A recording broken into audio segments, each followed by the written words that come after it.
Welcome to the Fantasy Happy Hour. Fantasy Happy Hour.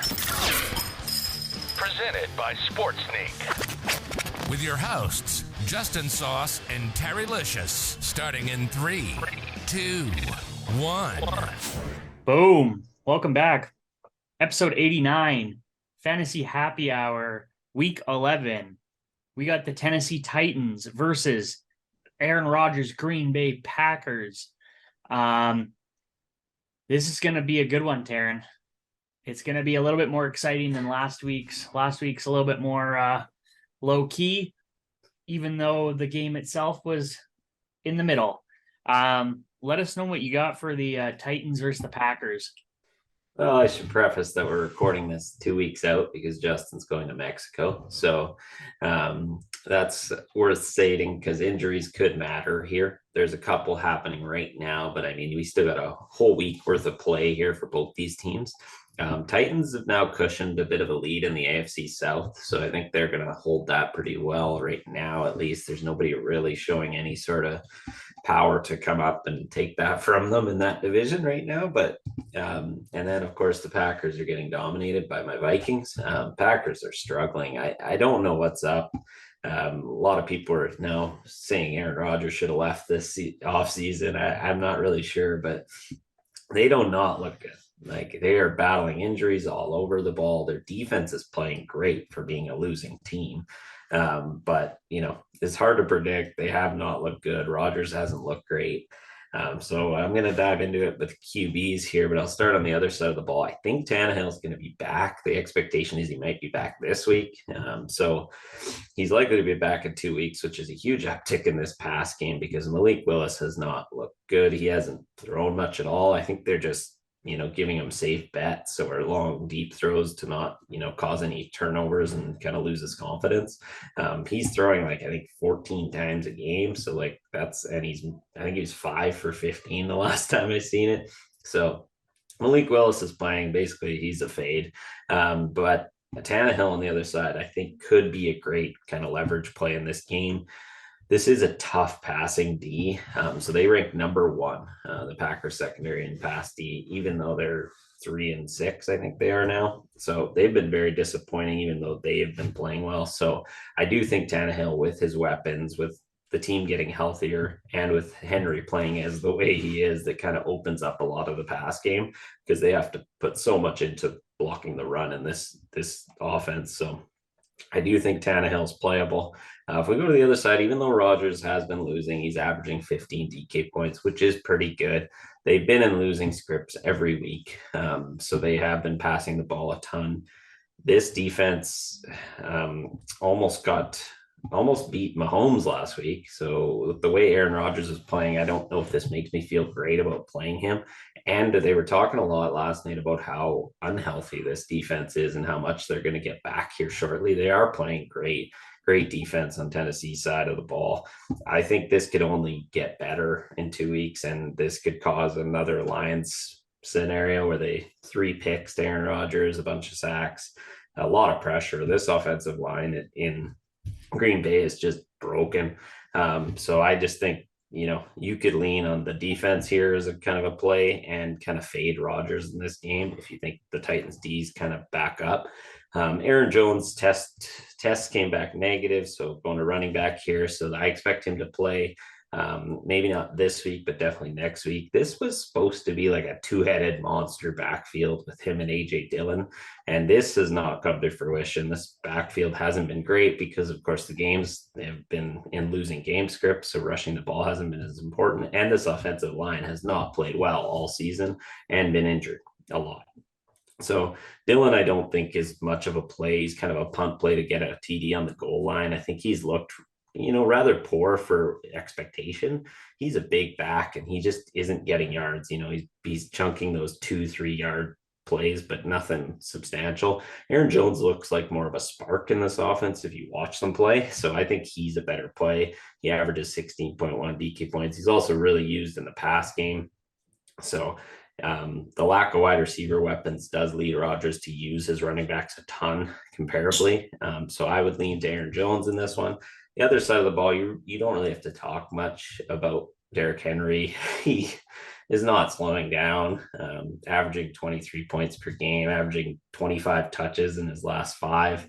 That's the focal point of this offense, and he looks good doing it. He's breaking away for those great chunk plays like he used to. You'll see it like 1 yard, 46 yards, 1 yard, 1 yard, breaks away for a 36-yard TD. So it's just he integrates bodies, a great running back. There's not much to say. He's probably the best lock in this game because that's the way to attack Green Bay right now because they have a lot of injuries in the middle.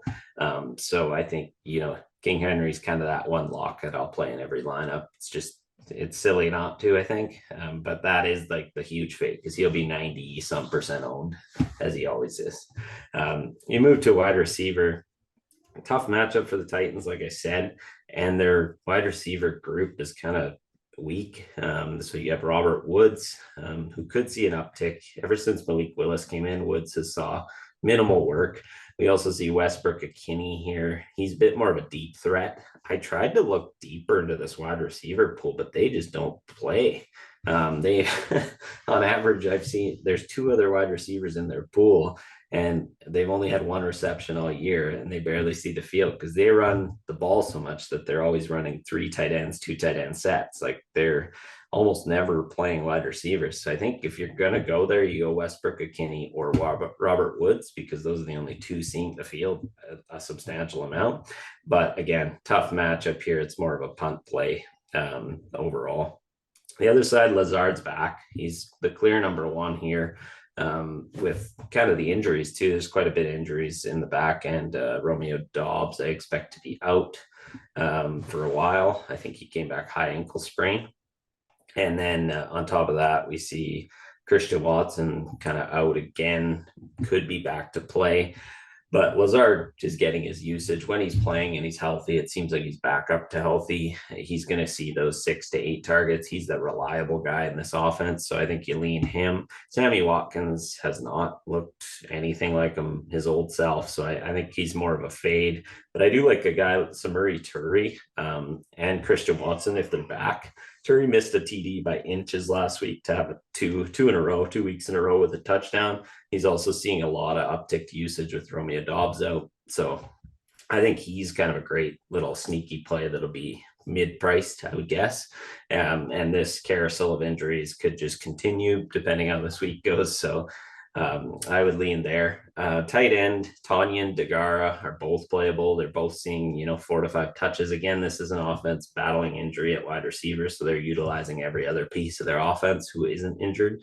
But take shots on these two. These two each got 5 targets last week, each caught 4, decent yardage. Neither got in the end zone, so that's kind of something you can maybe bet on. Another deeper option is Mercedes Lewis, who's found the end zone, I think 3 times this season or 2. So he will get maybe 1 reception, 2 receptions a game. But again, they're utilizing these deep guys, especially in the red zone, because they've struggled in the red zone. Go to the other side. Titans love tight ends. Tight ends and running backs, that's kind of the formula for the Titans offense. So we've seen Okonkwo and Hooper get a lot of usage there last week, but I think a lot of people are going to see that 1 for 45 on Okonkwo. Okonkwo, I don't know how to say that. And think that he's kind of the better option, but he only saw the field, I think 20% of snaps. So that's kind of lucky to get 1 big chunk play. And that was pretty much it. I like Austin Hooper, and I even a little more higher priced Jeff Swaim with Tannehill back. They used to have a very good connection. So I think with him coming back, that could really boost Jeff Swaim, who's kind of seen no volume, which means people aren't going to like playing him. And he's a little bit higher priced than the other 2, which doesn't make sense for his usage, but that's kind of a sneaky thought to me. Both defenses very in play in this game. They're both, good defenses, probably in the top 10, I would say, on both sides of the ball here. So this could be an ugly, low scoring one or, a really high scoring one. So pass to you for the kickers. I don't know much about them here. Well, we got on the Titan side, Randy Bullock. I'll preface this now. Both kickers to me are not relevant in this game script at all. We got Randy Bullock. He's perfect for extra points, 10 for 12 on field goals with only a 48-yard long on the season. averaging 5.7 fantasy points per game, which is not worth the budget. And again, I feel like a broken record, but if you're playing these guys, you maybe put them in 1 or 2 if you have multiple lineups, just as like the differentiator if they do have a breakout game. There was 1 week in his game log that was actually worth taking him out of the first 10 weeks here. So to me, fade. Other side of the ball, we got Mason Crosby, the legend. Some years he's great play, other years not so much. Got a fine statistic line this year, 17 for 17 on extra points, 9 for 11 on the field goals. They're almost identical, 48-yard long on the season, 5.2 fantasy points per game. So you're really you're taking one or the other depending on what your personal game script is. Other than that, like I'm not going to, if you're playing the Millie Maker and you're putting in, only 1 or 2, fade for me. You got much better options than the other side there. So that's how we are for the double doink this week. Anything else, Taryn, for the people out there? No, I got nothing else here. We'll just pass it on. Sweet. Well, thank you guys for watching. If there's any updates, Taryn will hopefully put those up in the comments. This is our only one accommodating for some vacation. But yeah, we will chat with you guys in week 12. If you enjoyed the video, give it a thumbs up. If you really like it, subscribe. It would really help us out. And let us know if anything in the video helps you out in the comments, or if it doesn't, let us know. We'll change her up. We'll see you guys next week. Peace.